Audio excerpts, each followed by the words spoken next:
السلام علیکم، میں ہوں عابد اندلیب۔ ناظرین، یہ داستان ہے ایک ایسی خوفناک عورت کی جس کا اقتدار اب ہمیشہ ہمیشہ کے لیے غروب ہو گیا۔ یہ وہ عورت ہے جس کی سفاکیت کی پوری دنیا جو ہے وہ اگزامپلز دیتی ہے، جس کے دور حکومت میں کئی لاکھ مسلمانوں کو جلا وطن ہونا پڑا، جس کے دور حکومت میں مسلمان عورتوں کو کاٹا گیا، ان کو جلایا گیا، ان کے گھروں کو جلایا گیا، کئی گاؤں جو ہے وہ جلائے گئے، اور اس کے بعد ان لوگوں کو وہاں سے اس علاقے سے اس ملک سے ملک بدر کیا گیا، اور آج تک وہ جو متاثرین ہیں وہ اس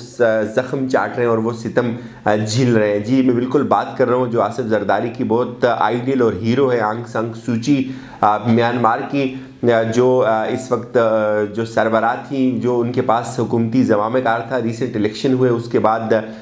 فوج نے ان الیکشنز میں دھاندلی کا الزام لگا کے آج صبح ان کا جو اقتدار کا تخت ہے اس کو الٹ دیا، اور وہاں اس وقت مارشل لا نافذ ہو گیا۔ تمام سرکاری دفاتر، سرکاری ٹی وی چینل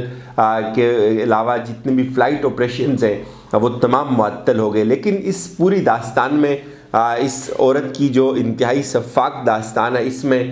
کچھ سبق ہیں۔ وہ سبق کیا ہے ان پہ بات کریں گے، اور اس عورت کے دور میں مسلمانوں پہ کتنا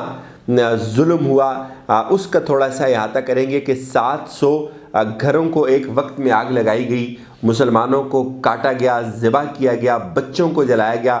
بتایا یہ جا رہا ہے رپورٹس میں کہ تقریباً اس عورت کے دور اقتدار میں 7 سے 8 ہزار لوگوں کو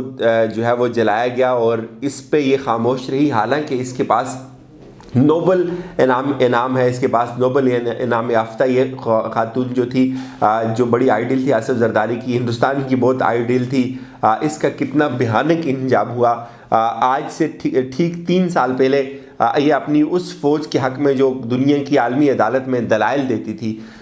کہ ہماری فوج روہنگیا کے مسلمانوں کے خلاف جو ظلم کر رہی ہے وہ لیجیٹیمیٹ ہے، وہ جائز ہے، اس کو کرنا چاہیے اور یہ کوئی ظلم نہیں ہے، آج اسی فوج نے آنگ سان سو چی کا تخلہ الٹ دیا، اس کو گرفتار کر دیا۔ یہ عورت کون ہے؟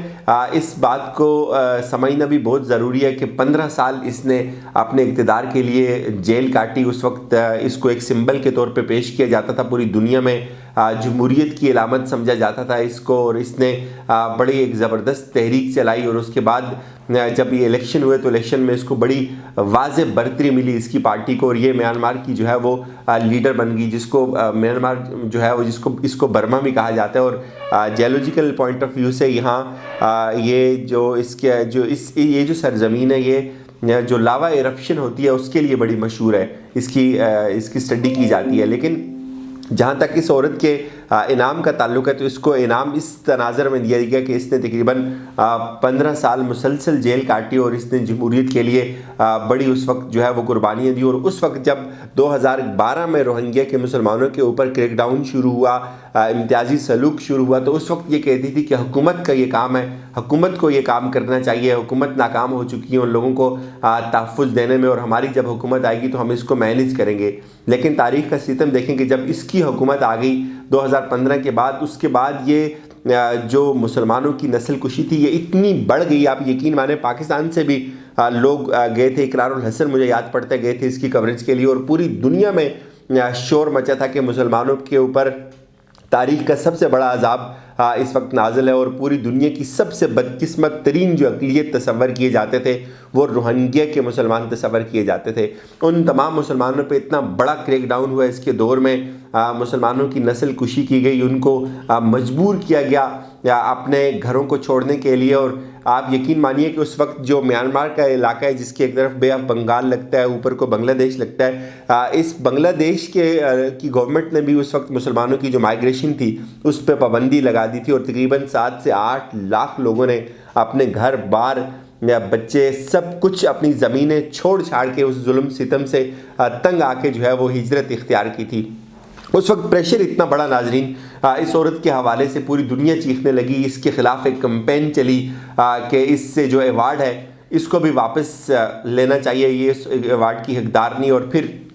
معاملہ اتنا آگے بڑھا کہ معاملہ عالمی عدالت انصاف تک چلا گیا. اقوام متحدہ نے اس پہ اپنا ایک کمیشن قائم کیا اور اس کمیشن نے بہت خوفناک قسم کی جو ہے وہ سفارشات کی. اس کمیشن نے یہ بتایا کہ یہاں کی جو ملٹری ہے وہ تاریخ کا سب سے بڑا جینوسائیڈ کر رہی ہے. انسانی اور نسلی امتیاز جو ہے وہ وہاں اس وقت جاری. اور پھر یہی نہیں ہوا, جو صحافی اس کے خلاف لکھتے تھے, اس پہ آواز اٹھاتے تھے کہ مسلمانوں کی نسل کشی کی جا رہی ہے, اس میں ایک بڑا عالمی ادارہ ہے, اس کے 2 جو صحافی تھے ان پہ بھی 7 سال کی جو ہے وہ قید لگائی گئی. اور اقوام متحدہ نے اس وقت اپنی سفارشات میں یہاں تک لکھا کہ یہ جو میانمار کی جو فوج ہے اس کے اوپر مقدمہ ہونا چاہیے. لیکن اس وقت سوچی نے اس کو عالمی عدالت انصاف میں جسٹیفائی کیا. اس نے کہا جی کہ کچھ غلط نہیں ہو رہا, اگر آپ اس کے لیے نسل کشی کا لفظ استعمال کرتے ہیں تو میرے خیال میں یہ بہت سنگین لفظ ہے. اور اس سے بھی زیادہ ستم کی بات یہ ہے کہ وہ عورت جو جمہوریت کے لیے جد و جہد کر رہی تھی, اس کے اپنے دور میں مسلمانوں کو وہاں ووٹ کا حق نہیں تھا. میانمار کے برما کے مسلمان اپنے ووٹ کے حق سے جو ہے وہ محروم تھے, اور ساری دنیا اس عورت کی غلط کاریوں پہ تائب تھی. یہ عورت اپنی فوج کی غلط کاریوں کا جو ہے وہ دفاع کر رہی تھی. اور حیران کن بات یہ کہ آج صبح اسی فوج نے اس کی حکومت کا تختہ الٹ دیا, اس کو گرفتار کر دیا, اس کے ساتھ اس کی باقی ٹیم کے لوگوں کو گرفتار کیا, اور جتنے بھی وہاں کی سرکاری عمارتیں ہیں ان پہ, اور اس کے علاوہ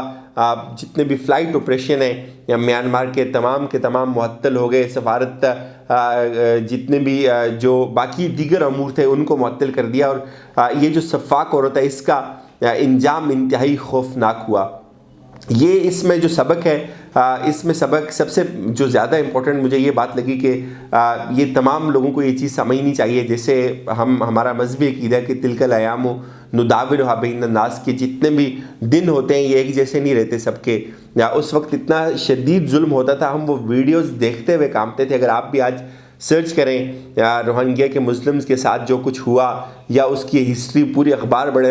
ہوئے ہیں, یوٹیوب بھرا ہوا ہے, گوگل کریں آپ کو پتہ چلے گا. لیکن اس سفاکیت نے ایک نہ ایک دن ضرور ختم ہونا تھا. یہ بھی دوسری رائے ہے کہ اس وقت پوری دنیا کے لوگ اس کی کنڈمنیشن کر رہے ہیں, اس کو کنڈم کر رہے ہیں کہ یہ جو میانمار میں ایک جمہوری حکومت تھی اس کا تختہ الٹ دیا تو یہ بہت غلط ہوا, اور ملٹی کوپ نہیں ہونا چاہیے تھا وہاں. آج ان سے سوال ہے مہذب دنیا کے وہ ممالک جب مسلمانوں کی وہاں نسل کشی کی جاتی تھی, جب مسلمانوں کو اتنے بڑے پیمانے پہ وہاں سر عام ان کا جو قتل عام کیا گیا اس پہ تو وہ تمام لوگ چپ تھے. آج ان کو جمہوریت اور ایسی سفاک عورت جو دہشت کی علامت سمجھی جاتی ہے, جس کے دور میں بچوں تک کو جو ہے وہ کاٹا جاتا تھا, اور اس کی ویڈیو فوٹیجز موجود ہے, جلایا جاتا تھا, زندہ لوگوں کو آگ میں ڈالا جاتا تھا. آج پوری دنیا کو اس کے ساتھ ہمدردی اور اس کے ساتھ اظہار یکجہتی تو سوج رہی ہے, لیکن اس وقت یہ ساری دنیا خاموش تھی. دوسرا اس کا جو امپورٹنٹ پہلو ہے ناظرین وہ یہ ہے کہ کشمیر کے اندر جو ظلم ہو رہا ہے, اگر روہنگیا کے مسلمان تاریخ کی سب سے بدترین تشدد کا شکار ہوئے یا تاریخ کی سب سے مجبور اقلیت تھے, تو دوسرے نمبر کی جو مجبور اقلیت ہے تو وہ ضرور کشمیری ہیں. تو مجھے امید ہے ایک وقت انشاءاللہ ان کی بھی آزادی کا ضرور آئے گا. ان کو بھی اپنی دعاؤں میں یاد رکھیے. ہمیں اجازت دیجیے گا. خدا حافظ.